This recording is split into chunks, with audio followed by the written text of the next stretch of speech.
The Zone Coverage Podcast Network. The Andy Lucanary Football Machine. Autobots, transform! I like this kind of party! Straight cash, homie. Starts now.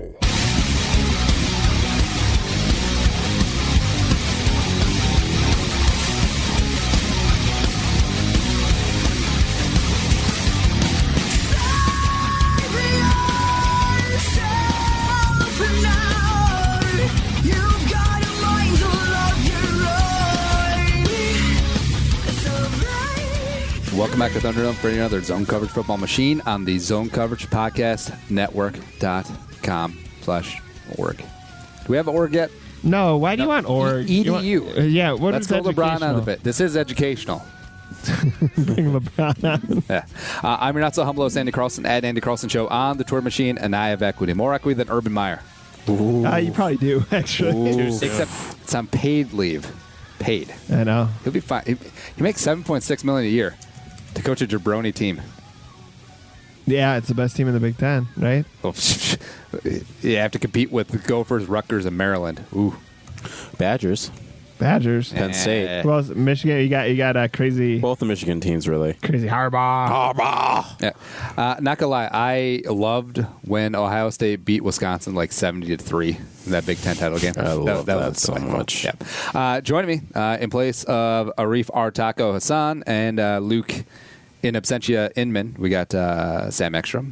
Can we call Sam like featured columnist, Zone Coverage? Or is he beat writer? He's our star reporter. Yeah, he's our top Our guy. Woodward and Bernstein. That's Ben Remington.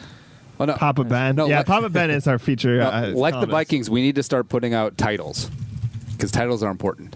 They promoted like A lot of 18 people. Yeah, people I saw that. It's so big. what are our titles here on the show? Black Andy? guy. Keyboard jockey. Black guy. You're like Larry Wilmore. Daily Chat. I love him. I miss Larry Moore. Did you ever watch his show? I did a little bit. I actually listened to his podcast, which is pretty good. Yeah. His show really, it started off really slow, but he really started to get in the rhythm. But by the time he got the rhythm, the ratings were They pulled it. I just remember Larry Wolfmore from he The called Office. No, the White House Correspondents' Dinner we called Obama. Oh yeah, Come on, let's man. not say that on the show. It's like the thing that was great about that show was the roundtables, and I wish he'd bring that back in some form. Mm-hmm. Like it's unfortunate that kind of The roundtables were fantastic. Yeah, they were really good. It's something he should do as just part of his podcast, to be honest. something that was also phenomenal. Hour 1, you should check it out. We talked about some Vikings training camp. Open up the phone lines now, as well as a bunch of listener Twitter questions. Follow Zone Coverage on Twitter at Zone Coverage MN. Also subscribe or rate reviews on the iTunes. Help us climb the charts. Really helps, even though no one knows iTunes SEO. It's okay. It's an enigma. That's what we do. Between the break, we did a video on Randy Moss. Just Randy Moss going in the Hall of Fame. I All love the him. feels. Because I have this theory, like, your sports window of wet cement in your brain is from like age 12 to 16. I think you're dead on with that. Yeah. And Randy Moss just kicked me right in the gonads, and I was like, that's why I love the Vikings. So what? That's why I love Randy Moss. Serious question. I know T.O. is doing the crazy Chattanooga thing, right? Would you respect it if Randy Moss did something in Rand, Virginia? Knowing what you know about the area, the whole documentary, all that. I think, don't get me wrong, I think you should do it normally, but would you kick him for that? Like, wouldn't there'd be something sentimental about that? Yeah, because I think what T.O. is doing is very disrespectful. I do too. I just feel like Moss could pull it off. Well, I think the difference between T.O. and Moss in this situation is, like, T.O. was like, man, I don't even want to get into the Hall of Fame. Or, he said, like, I want to get into the Hall of Fame, but I don't care when it happens. And he gets into it, it's like, yeah, whatever. So then he's doing, like, he has an attitude. Yeah, whereas Randy Moss is like, Randy Moss has definitely matured quite a bit since Randy Moss of playing football. And He's whatnot. almost A-Rod-esque, right? A-Rod joins the broadcast.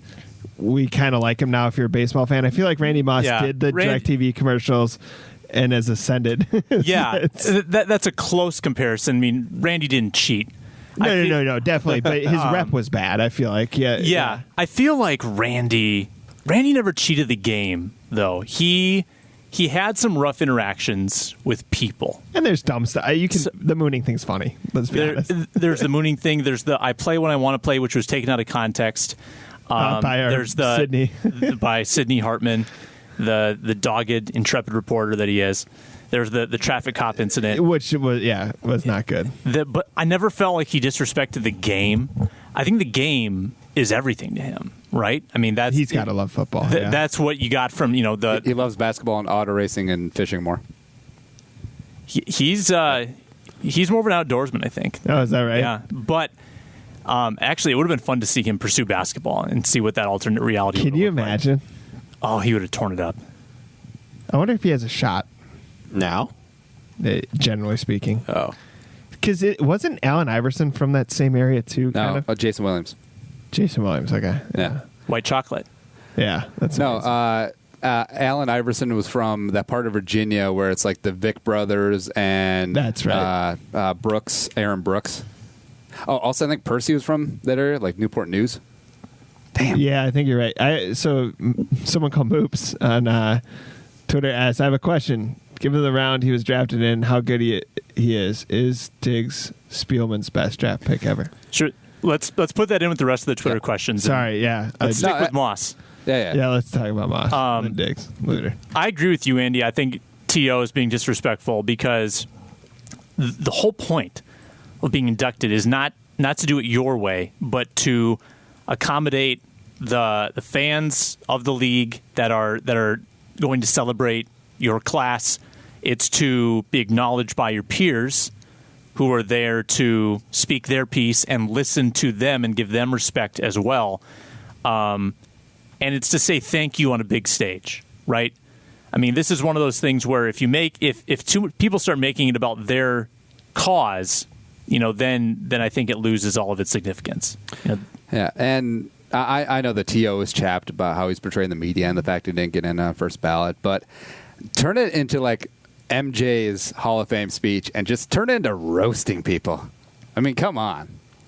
T.O. is like, got something to say about Don McNabb. And you're like, damn it. Get over it. Actually, no.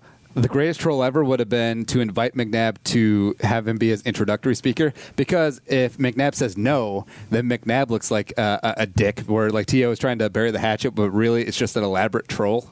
Yeah, I could see him doing that too. Does he have a Chattanooga Lookouts hat on? Can he rep the Twins minor Same thing with team? Romo. Romo, Witten, and Donovan McNabb. They all have to present. They all give speeches as though they're the other Hall of Famers. God. Yeah. Just not good. Yeah. It's good times. So we're opening up the phone lines and let's get going with a couple of Twitter questions. Actually, kick us that one. Diggs is Spillman's best draft pick. So exactly. Spillman, official GM, was it 2011? 2012 is when he officially took over. Because he doesn't have full Ponder stank, but he's got a little Ponder stank. And he doesn't take credit of Everson Griffin as well, too. He doesn't take credit for that. Because that was 2010? Yes. So I would say yes. Diggs is Spillman's best draft pick.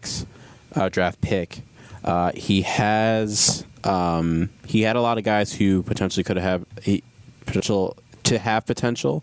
But yeah, I would say Diggs. I think Danielle Hunter would probably be the next person in that, and obviously maybe if not for an unfortunate injury. I don't know. That first year as OG boss, I mean, the Khalil pick, I give him a pass on Khalil pick because he's supposed to be can't miss generational. Yeah. Harrison Smith at 29, baby. I mean, come on. Phenomenal. But then you look at 2015 as a whole. Wayne's starting cornerback, Kendricks, starting linebacker extended, Danielle Hunter, starting defensive end extended, Stephon Diggs, starting wide receiver extended. You've got four, I mean, if not stars, solid starters there. And 2015 was 2 or 3 of them stars. What about taking Barr over current Montreal Alouettes starter Johnny Manziel? I feel like that alone is worth something. And that was the pick that no one really cared for. No one was really hyping up Barr. No, Yeah. but they traded back for Barr too. They fleeced Cleveland. That's right. Again. You're right, right. To be able to get that extra pick, and Zimmer was like, "I want Barr." Justin Gilbert, cornerback. Yeah, that's who's out of the league. I'm pretty sure. Is he? Probably. He caught on with Pittsburgh, but I think he's probably out. Rough go of it.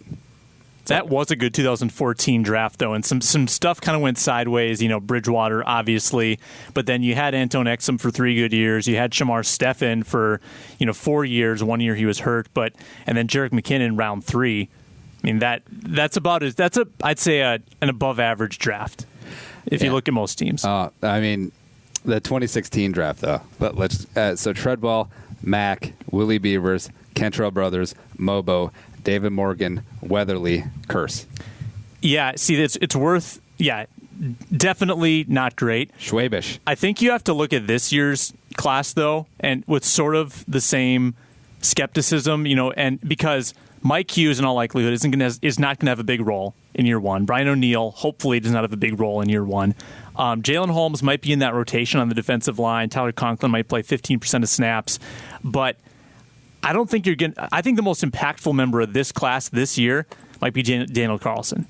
Yeah. I don't think you're going to have anyone who, unless there's injury, I don't think you're going to have anyone who's really, really that impactful. I have to buy my kid a Daniel Carlson jersey now. Pretty excited about that. And just cover up the ponder, man. And Harrison Smith was in his first draft class as well, too. Yep. And we kind of knew that Harrison Smith was going to be pretty special when he got out on the field. Also, so Diggs, I dug this up. Diggs was the 20th wide receiver taken in that 2012 draft. Here's all the jabronis they can have him. So Amari Cooper. Fair. Right, sure. Fine. Kevin White. Oof. Devontae Parker. Oof. Teddy. Nelson Aguilar. Theodore. Brashad Perriman. Philip Dorsett. This is just like a bad stretch here. Devin Smith, who's not even a Jet anymore. Doral Green Beckham, who's been on like 5 teams. Funchess, finally coming around. And we're talking about routes. Tyler Lockett, Jalen Strong, Chris Conley, Sammy Coates, Ty Mont, who's a running back now, Jameson Crowder, Justin Hardy, Vince Mayle, DeAndre Smelter, Rashad Green, and then young Stephon Diggs. I will give some credit not just to Spillman on the Diggs pick, but also Scott Turner, because Scott Turner was the one who really did his research on Diggs. I think he's the one that scouted him to bring him to Maryland as well too. Mm-hmm. So Scott Turner did a lot of research as far as him. So, and Rick Spillman went to a game freshman year, Maryland, and I think he said it was West Virginia perhaps, but don't quote me on that. Anyway, he said that when Diggs was a freshman, he took a kickoff back to the house, and Spillman put a little star next to his name on the roster, and he was officially on his radar. A little red star guy. Next is from the real Forno. Yeah, sure. Arif laughed me out of the building when I asked a couple months ago if the Vikings might use Anthony Barr as a situational pass rusher because Zimmer has groomed him to be a 4-3 linebacker. Now that he will be used that way, my question is, why was the idea so ludicrous? Well, Arif is not here. Yeah. So we can throw him under the bus squarely. Just don't feel bad because Arif laughs at me about absolutely everything. So that's my answer. He is kind of a jerk. Yeah. I think there's a couple elements to this. Number one, I think they're trying to stretch Barr and develop some skills. As in, do we have to take that? No, go ahead. Finish it. Finish your thought. All right. I think this is sort of like moving Wayne's inside, right? When he was a rookie, you're just trying to teach him something new. You're trying to increase his toolbox. I think that's part of it. I think number two could be that this is Mike Zimmer saying, hey, you think you're going to figure out our double-A gap blitz? This is how I'm going to combat that. I'm going to teach Barr to be the edge guy. Suddenly, you can't account for the double-A gap anymore. You got to account for a whole different wrinkle. And I think he wants to make teams think about Anthony Barr as that fifth man on that line, which could really mess up the game planning. You know, if you're trying to plan for the double-A gap and you've got Barr coming off the edge, that could be a huge wild card in the early season. Yeah. Caller, who we got? Hello. Hey. This guy dropped. Oh, here we go. Especially if you slide Barr inside and have him, kind of trading places or whatever the case is. So he is screaming off the edge and whatnot. So right, a lot of crazy blitz packages. Hey, caller, who we got? Hey, what's up, guys? Wyatt from Texas. Hey, Wyatt, what's going on, man? Hey, what's going on, fellas? First off, I want to start by saying Kyle Slaughter just liked my tweet about his girlfriend's ass. So, Wait, what? Pretty good day. Yeah, man. On your tweet, Arif, you tweeted something, and I said, hey, are we just going to ignore the fact that number one's girlfriend ass looks amazing in those shorts? And he literally 10 minutes ago liked that tweet. So I just want to point this out. Arif is, like, sick right now. So do we think Arif's, like, in his bed just tweeting out? Yeah, Arif is not here, unfortunately. Yeah. He's sick. Dang. Arif, this is the prime time, baby. Kyle Slaughter's liking your tweets. Let's go. God. No, it's very possible that he's just using that as a murder list. You know that, Wyatt? You know what? If I go down swinging against Kyle Slaughter, let's go. You know, that's pretty good. You'll never see it coming because I'll tell you one thing. Former move tight ends from Southern Miss used to line up next to Rashad Hill. They'll fight you with everything they got. They're like John Bones Jones on the roids. They'll get you. Oh, on the roids. Yeah. Well, he broke his leg, so maybe that's what I'll go for. The shin. Bam. Oh, the shin. It's on your mind, Wyatt.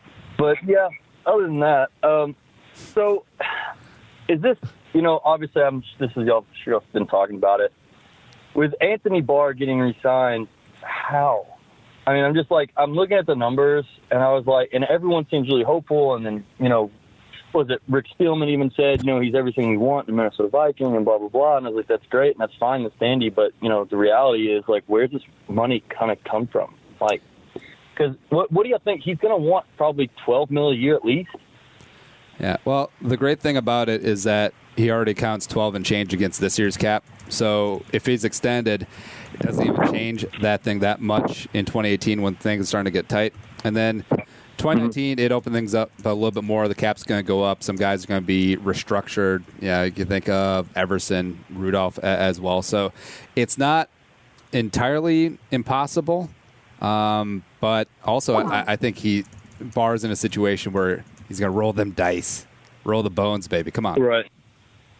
Yeah, and I mean, I can definitely see his value going up, especially if he gets more sacks and he's going on the defensive line. I mean, that's kind of what I think, I guess you could say sucks, is that his value is probably going to skyrocket. I mean, he's probably going to be able to add another $3-4 million if he gets 8-9 sacks, per year.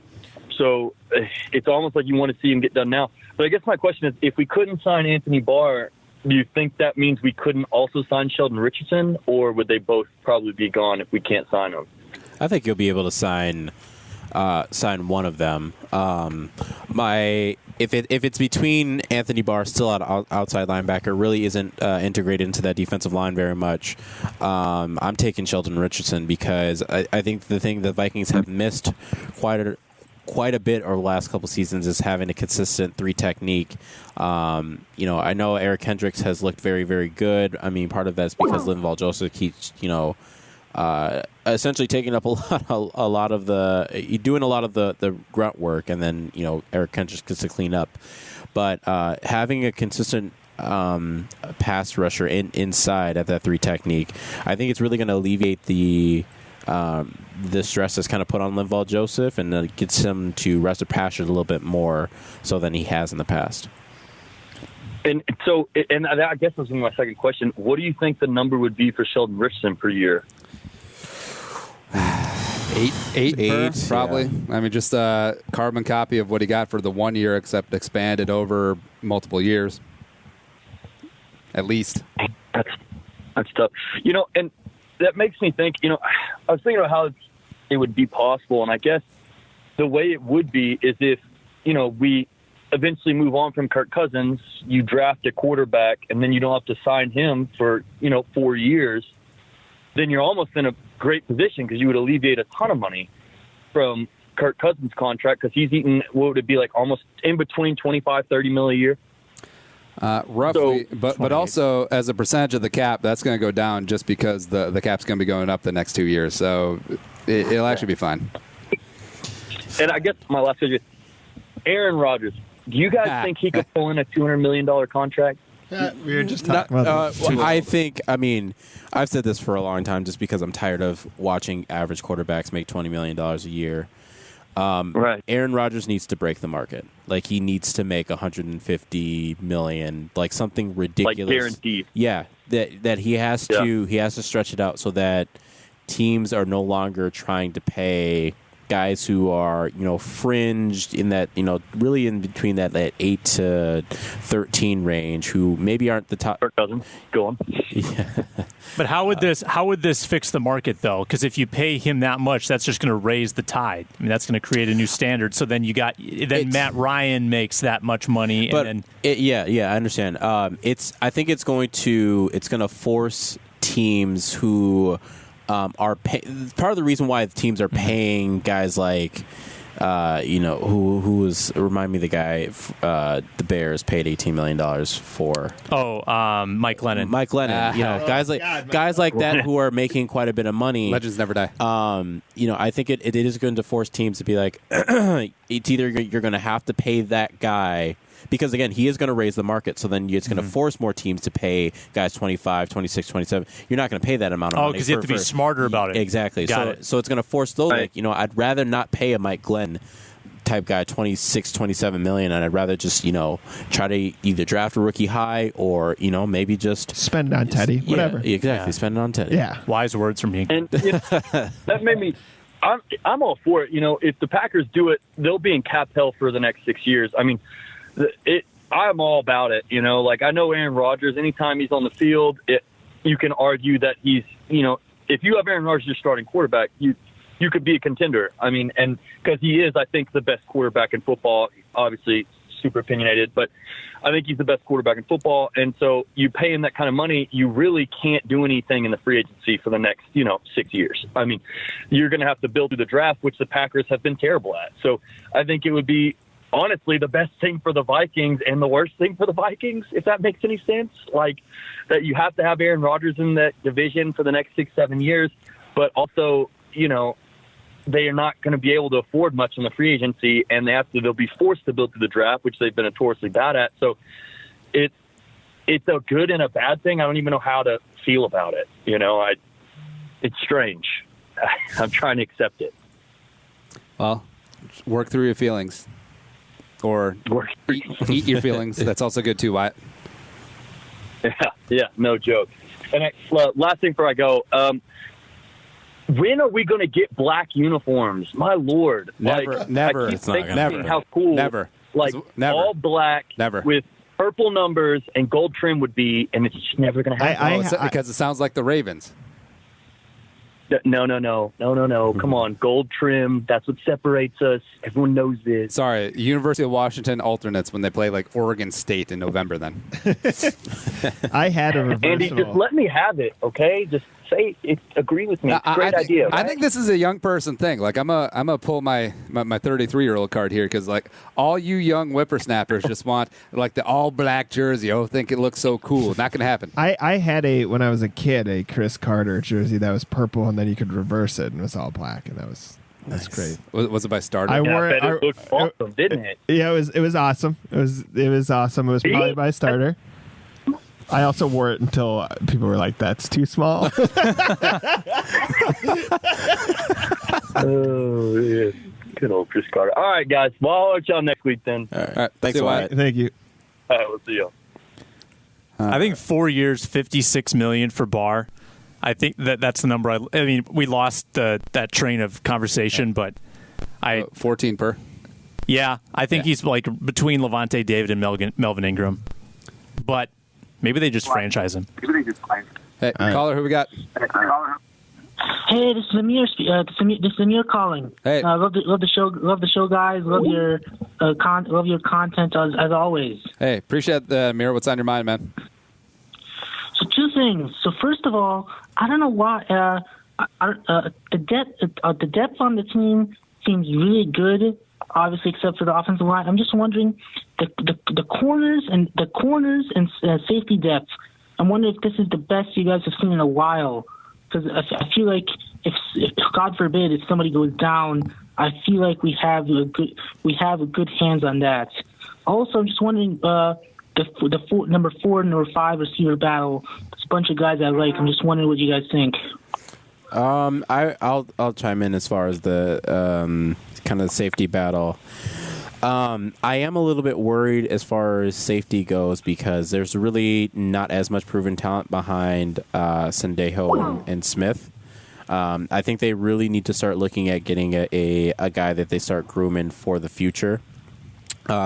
Harrison Smith is getting older. He's 28 right now, 29. Yes. Mm-hmm. So I think they really need to start looking at a guy that they can also has higher upside and can potentially play with next to him for a couple of years. Trey Matthews. Yeah, right.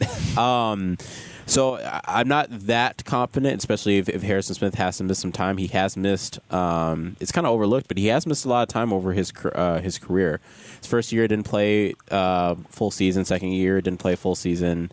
I think he's of his 6 years so far, he's only played 3. Well, it's because he plays so hard, Yanka. This is not analogous to Stephon Diggs at all, right? So yeah, just finding some more bodies behind there. I think you're pretty good as far as the cornerback this battle right there. You have a lot of depth there. As far as wide receivers, I'm still looking for a guy who is really going to step up. Not just third, but yeah, definitely that fourth wide receiver. If Diggs or Thielen goes down or both at the same time, you're looking at Treadwell on the outside, Kendall Hunter on the other side, maybe Caleb Jones, Kendall Wright.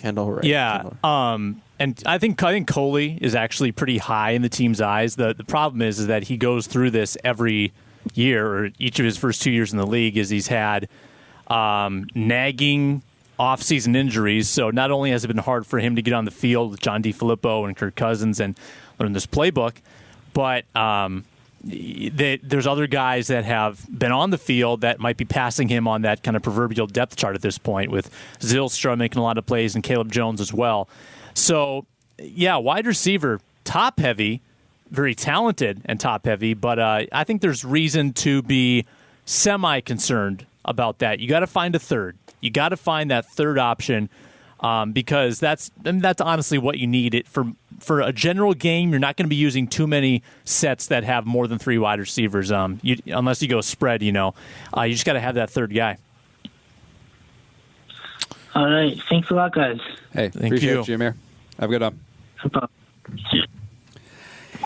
Yeah, like speaking of like injuries, like if Thielen or Diggs go down, it's a little rough after that. They survived without Diggs against, was it Baltimore? Yeah. He missed 2 games, right? Yep. And I think Cleveland, too. Cleveland. That was the other one, Yep. Baltimore, Cleveland. And that was a closer game than Yes. They were trailing in the fourth quarter, weren't they? Going into half. No, they're down at halftime. Down at halftime. Yeah. But they also fell behind because Cleveland had a long kickoff return after the Vikings hit the go-ahead field goal. They went up 15-13. And then I believe Cleveland missed a chip shot kick in the third quarter of that game to keep it either like a 1-point game, I think. And then Minnesota, I think they connected with, or no, that wasn't the Thielen touchdown. That was the MacKinnon touchdown. God, I miss MacKinnon. +2. But you don't pay running backs that much. Yeah, that's what I keep hearing. So what's McKinnon's line week 1 against the Vikings? Woo! How about just fantasy points? 15 touches, 85 yards. What was it? Was it Carlos Hyde that shoot him up that one year? Yeah. 2015. The first game out of the... Everyone was just like, the Vikings, they could be a team that make noise. Yeah. And then we get smacked in the mouth. By a bad San Francisco. By a bad San Francisco team. Bad team. Very bad team. Who's better, McKinnon or Hyde then? MacKinnon. I think Hyde is very underrated. Yeah, that seems right. Yeah. But I really love watching MacKinnon. I think his analytics are just off the chart. Yeah, especially we've seen what Shanahan can do. I think if MacKinnon is like a slightly better version than Tevin Coleman, just go after it. Just get some. Man, the worst part about that Week 1 San Francisco game is that it started at like 9:30 because it was a late Monday night game. Yeah, that's right. So now you're just angry, and it's 12:30, and tomorrow's Tuesday, and it's just like, oh, great. It's not good. Hey, caller, who we got? Hey guys, it's Hoodie. What's going on? Hoodie. Hey, what's up? What's going on, man? Not much. So, Andy, I gave you like 15 seconds on the podcast for Northcote. That's all I need. It's on my family crest. That's very insulting, in my opinion. I'll have to talk to James and Arif about this. I just, I feel like very threatened by you. It's just disheartening. It really is. Hootie, you should be my publicist. I'll try. That's actually probably a really bad idea at that point. That's okay. That's all right. So what are the chances of bargaining signed, considering the Vikings have over $9 million, at least $9 million in cap space at the moment? Yeah. Signed before the season? Signed before the season, I will say 10%. I'd say 20 to 30. I think that there's a reason that Anthony Barr had that one-day holdout for the insurance policy. I think that was a little message being sent. I think if he wanted to, I think that could have been taken care of before. That's just a theory. I don't have any inside information. But Barr's that's a little different with Barr, because he's got a big cap number. As we mentioned a little bit earlier, he's got a big cap number this year already. So, with the Vikings, could they maybe get the cap down by restructuring that this year and then giving him 4 more, or would he want 5 more? Would he want to keep that number the same and then add another $14 million a year to that? I think there's definitely precedent to offer him 4 years based on the market. He might want 5. I think there's just a lot to debate with Barr. So he could be entering a critical year for him and his future. And I'm sure there's maybe a little jealousy when his former college teammate, Eric Kendricks, has the money locked in and he doesn't. I'm sure that's going to drive him. So it might actually play to the Vikings' benefit to leave him hanging. And a guy that has had a tendency to, quote-unquote, coast, as Mike Zimmer has said, and give him some incentive this season. Yeah, who would have thought Barr was going to get paid if he even does? I know, is that weird? Kendricks. I mean, we had Kendricks as the odd man out between Hunter and Diggs. He was smart. He took it right away. Yeah, he's just I think he also took it right away because he had the least leverage amongst the. Yeah, no, he played that right. Yeah. What about, could you possibly see Richardson getting an extension over Barr at the end of the season? Yeah, I definitely could see that happening. If Richardson plays to his potential, I think he has to be kind of that priority because we've needed a 3 technique. Zimmer's defense definitely loves what you can do with a 3 technique, especially having a guy like Sharif Floyd. So, would you ditch Waynes at his expense? There's the follow-up question. I would. Yes, I would. Yeah, I would too. Because I think you can draft. I think you could draft replacements. It's pretty clear that we've tried to draft them pretty solid. Yep. I think you have a better chance of drafting a linebacker than you do a 3 technique at this point. Yeah, plus, just keeping that D-line together. Everson, Linval still in their prime, Daniil ascending, Sheldon just tearing things up. Bring it. Yeah, I think if it became Richardson and Barr at this point, I think Richardson comes in a little cheaper too. Yeah, plus we can just pick up Michael Kendricks now. It's not the worst option. It would not be the worst option. Anything else on your mind, man? No. You guys have a good night. Hey, see you, Eddie. Thanks, Don. Thanks. I just love that for a while he was his pseudonym was an inanimate object of a local personality that he's not even in the market of. I asked him directly if he's related to Towley from South Park. He said yes. Hey, cousins. There you go. Nice. Can I just interject about our caption contest on Twitter? Yeah. Why is Yinka wearing a tie? Have you guys seen Breaking Bad? Because I think he's wearing a Gustavo Fring costume. Oh, yes. Yeah, the podcast is my cover. Oh, my God. That gives me He did say he was hungry for some chicken. I did. Multiple God. times. No one's caught on so far. Man. I wasn't just stereotyping, guys. God, that was a great show. Did you guys read the Ringer Top 100 Best TV Episodes of All Time yesterday? No. Oh, you gotta. First of all, it's one of the most immersive, mobile-friendly experiences I've ever had. Because on your smartphone, you scroll through the list, and they've got like a built-in video screen that plays the scene or one of the scenes from the episode as you're scrolling. Oh, it was so much fun. And so you go through, and every seventh one, like you've seen, and then you get excited, and then you get closer to number one, and then boom! I won't spoil it, but number one was correct. So you're telling me up and coming mainly all digital companies have a better website than Sports Illustrated? Yes. Not zone coverage though. Zone coverage. I was going to say not better than zone coverage. Zone coverage. We've got immersive video in our app. We got that 2-minute drill. We got that. We've got YouTube. We've got Facebook. Yeah, you can see the YouTube video of Alberto Mejia today after 5 scoreless innings, but not quite TV yet. Did they win? No, they did not. They could not score against Carrasco. But hey, it's okay. You guys have been killing it on those 2-minute videos, by the way. Yeah, they've been great. That's really good stuff. Subscribe, YouTube. And see, that's all you need. You put a couple of jabronis with half an ounce of knowledge in front of a camera, and it works. Shocker. It's great. You've been making a living on it for years, Andy. I don't know about living. That's because he goes shirtless. Still allowed on YouTube, I guess. Damn straight. There's no rating system. It would be NC-17, though. At Tyler Olson, 84, our guy T.O., the good T.O. Biggest hot take from camp so far? What's the scorcher? Holton Hill is QB or CB1. Serious question. Simeon goes down. Cousins goes down. Who would be QB3? Assuming Slaughter's you would have gone. to trade for Teddy. Yeah, you got to get Theo. You would have to trade for Teddy. That's factual. I'm being completely serious with that at that point. Do you think Teddy just gets on a plane and he's like, I know what's happening? I think Teddy would refuse to report. Well, yeah, Teddy doesn't feel good about what happened with Minnesota. So, I mean... What did he expect? I don't know. He expected to still remain Zimmer's son. Yeah. That's what he expected. True. And Zimmer doesn't have the leverage that Spillman is the GM. I just thought about this.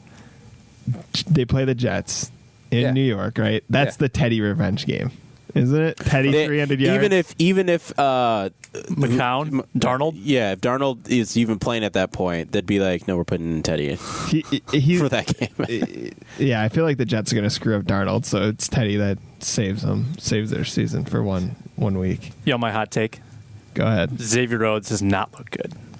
Oh, interesting. But Arif and I were talking about this. He's not that great of a camp player, and he knows how to turn. He knows how to turn it on. I think he's kind of a little happy-go-lucky. I don't know if he's got quite the. He's a gamer. Case Keenum of cornerbacks. I don't know if he's got and I'm okay if he's not going full board because Xavier gets a lot of nicks and bruises. Like, don't strain your hammy in camp. I'm okay with you giving up a couple catches to Laquan Treadwell. But this is like two padded practices. Say that 5 times fast. That's all we're talking about. Also, I feel like in camp, cornerbacks, especially in one-on-one spots, like they are a disadvantage, especially the way that Rhodes plays, very hands-on press. Like totally. Yeah, Jeff Badette's going to get Rhodes on a 9 route. There are so many coverage sacks that don't happen because there's no hitting. Quarterbacks will get closed in on, the play would be done, and then they're stepping up in the pocket because they're not allowed to get hit, and they're launching downfield for a play that would never occur. So, yeah, Jeff Badette free play, 60-yard chuck, no big deal. That happens. I love that he transferred from Kentucky to Oklahoma. Yeah, it was the other way around. No, that was correct, and then he became one of Mayfield's favorite targets. He switched Stoops brothers. He moved up from the JV Stoops to the big-time Stoops, except even though he retired. He went to a conference with offense and no defense. Who coaches at another university first, Bob Stoops or Urban Meyer? Urban. Yeah. I mean, Urban had to fake a heart attack to get out of his last job, so this one seems pretty easy. I wonder where it'll go. Bowling Green, baby. Toledo. I wouldn't put it past him just to take a out of the way school and just turn them to a powerhouse. Why not? Like, I want to see one Bowling Green national championship. He went to Utah, and then Utah shellacked Bama in that bowl game. It was amazing. I think there should be an athletic department that hires Meyer and Rick Pitino on the same day.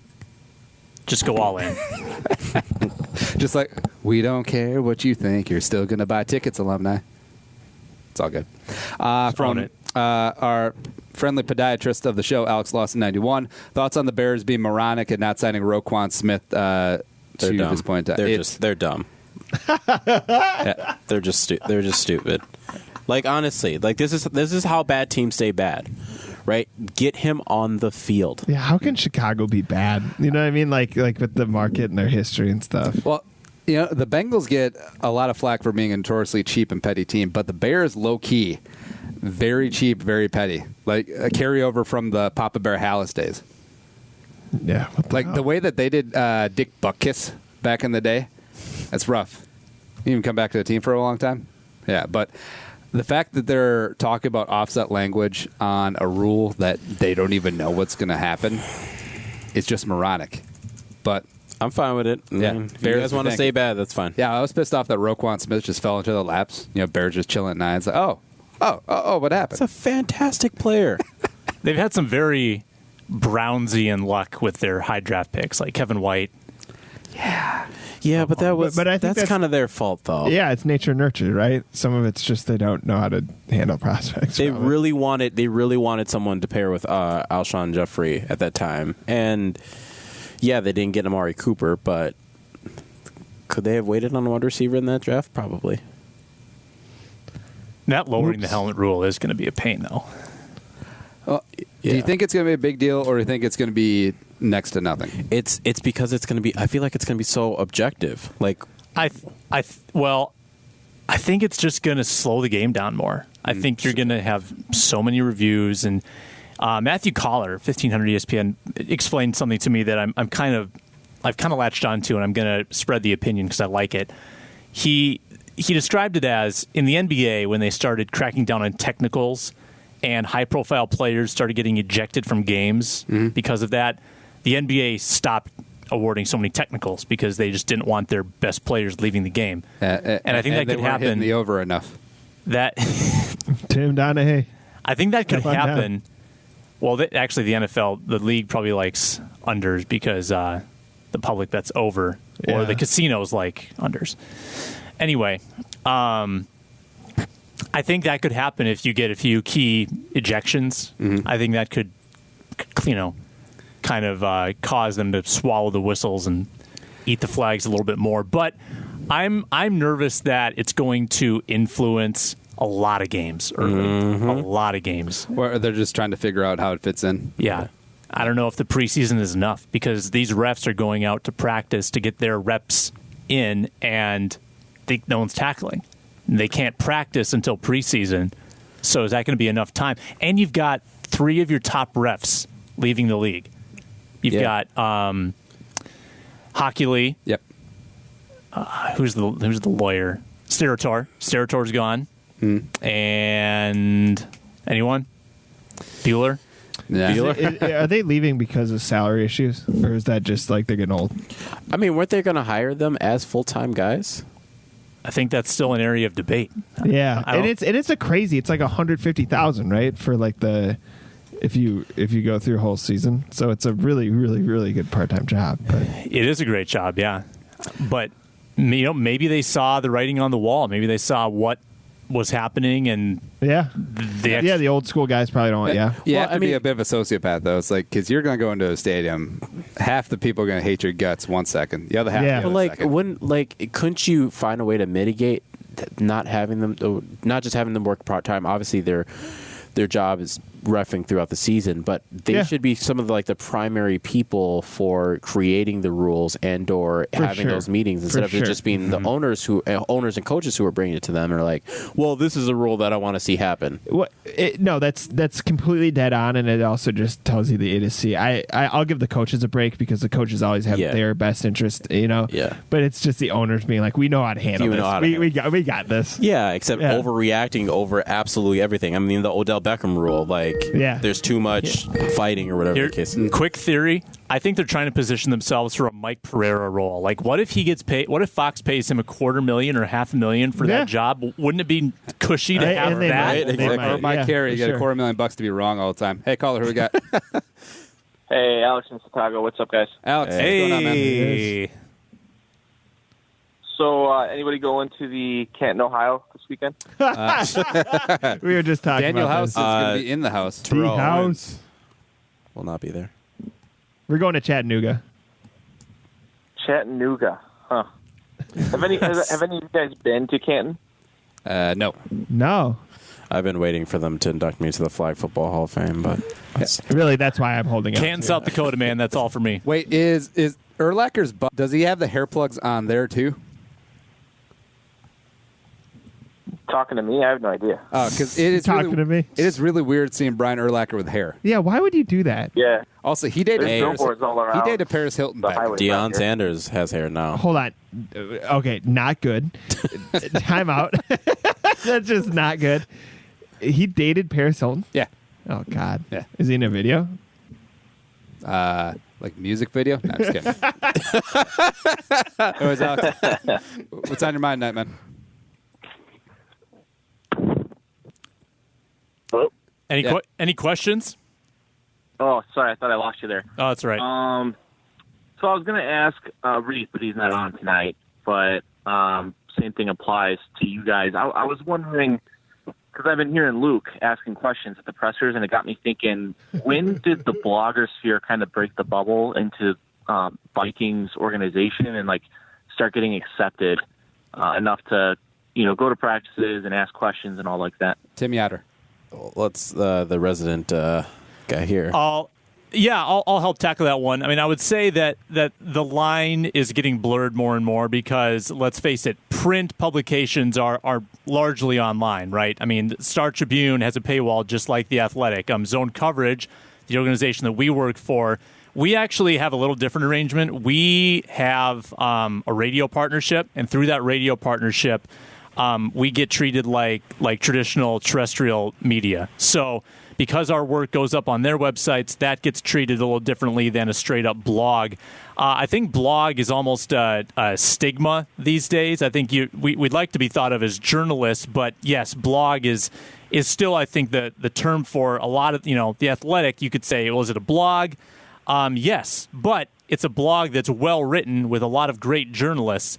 So the line between it getting more and more blurred all the time, and I think you're going to see more and more big web outlets definitely breaking through. And The Athletic is actually great for online journalism because it puts us in a good position. It puts other blogs in a good position along with it because of the credibility they bring with their great staff.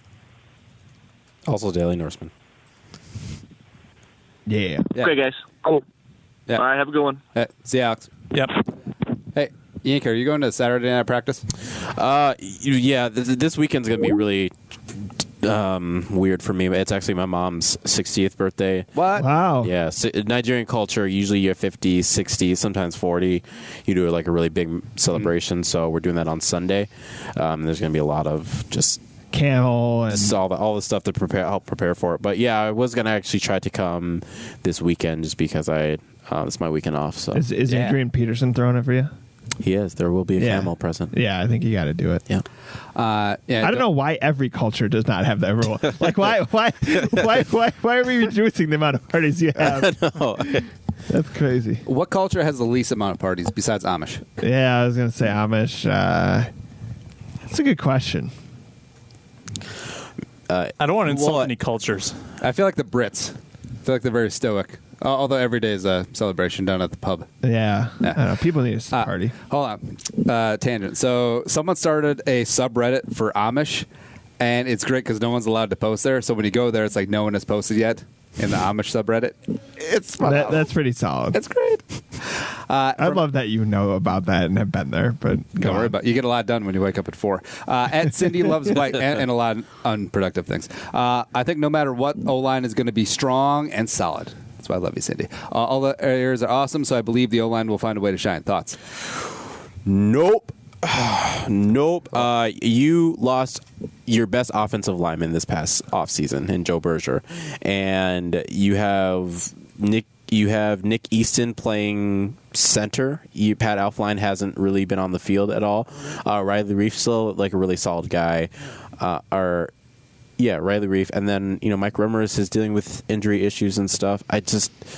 I don't know how you can look at that offensive line and think that is going to be a strength of this team. I think it is going to lose us a few football games. I don't think it's going to put us at 8-8, but I think it's going to take a while for that to click, and I hope it's going to take only 3 games, but it might take 8. So yeah, there's just a lot of smoke, right? There's just a lot of little warning signs that kind of put you on guard. You've got Tony Sperano passing away, tragic. So you've got the logistical and the emotional toll there. You've got co-offensive line coaches. Are they going to grapple about strategy, about technique, about scheme? You've got already one starter who's been out long-term, had no offseason, really. You got Mike Remmers, who's going to be now going into the preseason hurt.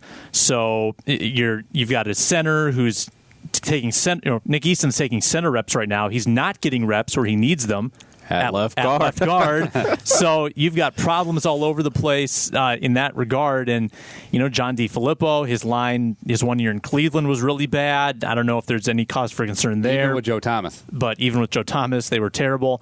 So with everything added up together, and you've got a quarterback probably a little less mobile than Case Keenum, too. He saved a lot of sacks last year. Oh, yes, he did. So this might be conspiratorial, but the fact that Easton isn't getting those left guard reps, and maybe they just want to get Isadora and Compton more in the mix. But why don't you just put like Cornelius Edison at center and just get Easton as acclimated as possible at left guard if there wasn't some back of the mind concern about Elflein's availability for early on the season?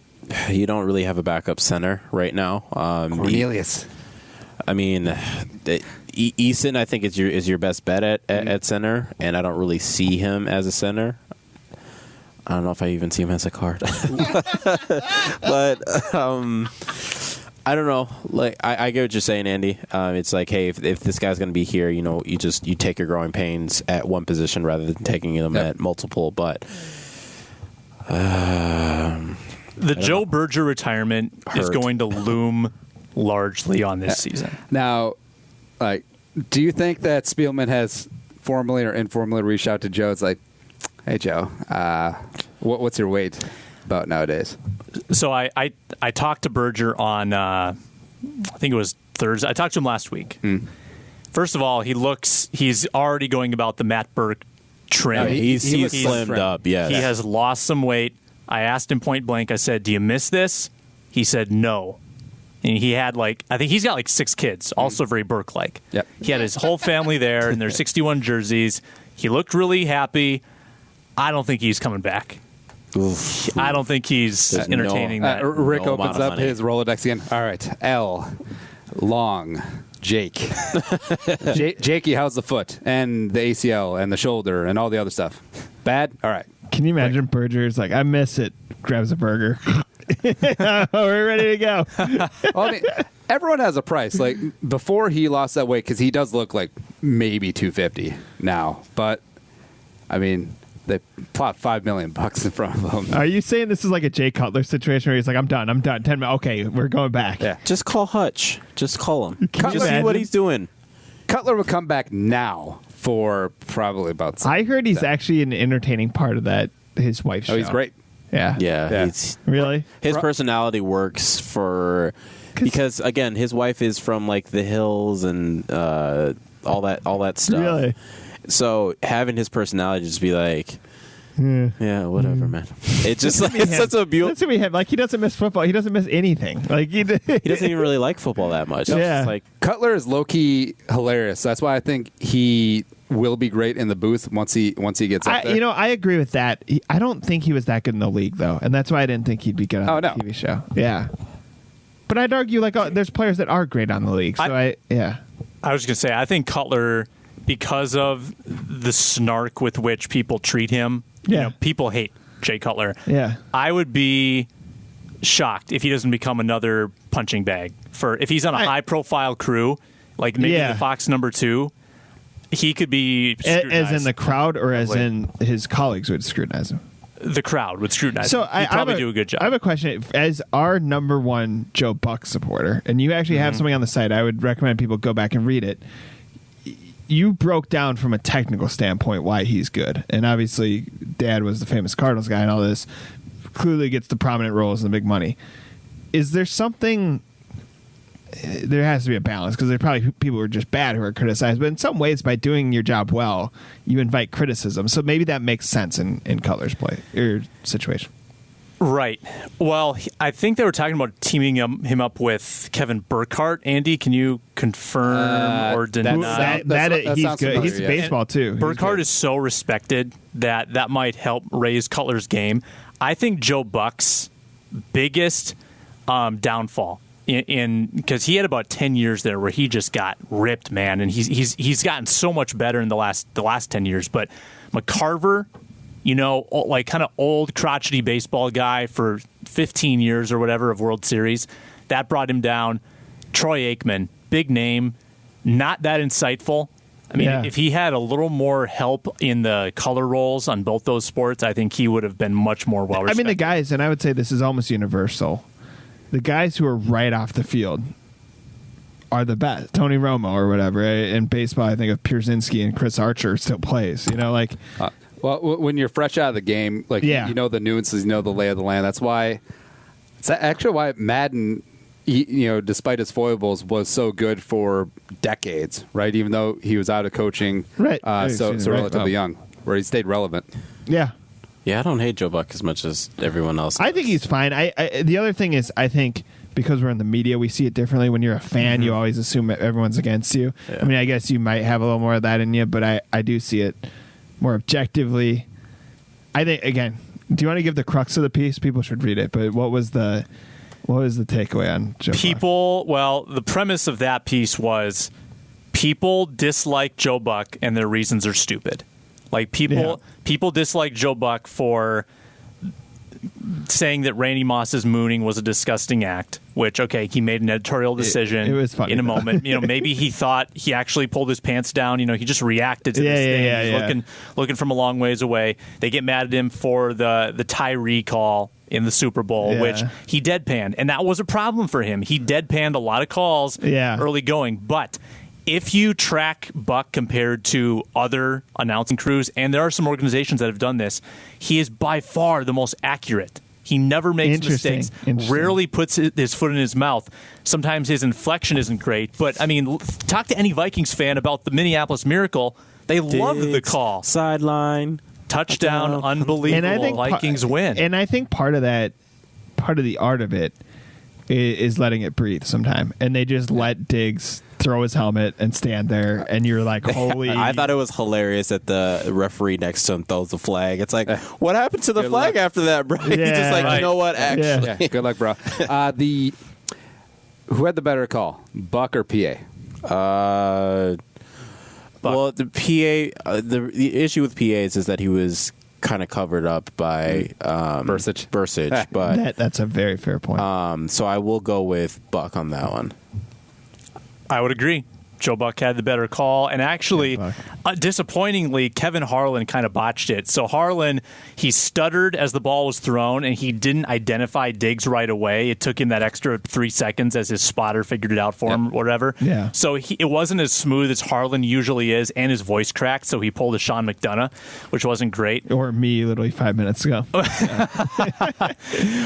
PA's was so replayable, though, because of just the unbridled joy that he and Pete were sharing, and the talk over wasn't great, and PA sort of had he kind of dropped in a couple of his inside references, like he said Vox Box, and he said, walked off on, which not a lot of people would relate those to, football announcing. But Tom, look up the Saints radio call of the Minneapolis America. It's hilarious. Let's power through these Twitter questions, and then we'll get out here, go eat some chicken, because that's important. And I'm excited. Megatosin, our guy, you got two options: keep Barr and trade Waynes, or keep Waynes and lose Barr. What do you choose? I don't know. That's tough. If you're keeping Barr on outside linebacker, then I would say keep Waynes. If you're putting his hand in the dirt, he's more of a defensive. He's on the defensive line. You keep Barr. Yep. So basically, whatever you do with Barr, it really determines whether you keep him or you. I think Waynes he's groomed in Zimmer's image. He is integral to what Mike Zimmer wants to do. There's a reason Mike Zimmer drafts corners highly, because he knows what to do with them. And I just think linebacker, of the three defensive position groups, secondary defensive line linebacker, I think it's the third most important. So I think I would go with Waynes, even if Barr is maybe higher end at his position. I think you go with the guy who's proved he's established. Probably easier to get a contributor year one from a new linebacker than it would be from a new cornerback. Tom, let's hear it. And what it was Dave Onyemata kind of taps, kind of bumps. This is not it. That was blocked. Oh, is this the build-up to the play? And he takes a big It must be. Okay. I wasn't able to. Is that Bobby Hebert? Case Keenum. Deuce McAllister. Fence coverage again. Deuce. Third Yeah, and perfect, 10 actually. from the Viking 39. This guy's so Precious old. seconds left So on the old. clock. The Vikings need a completion and an apparent field goal attempt.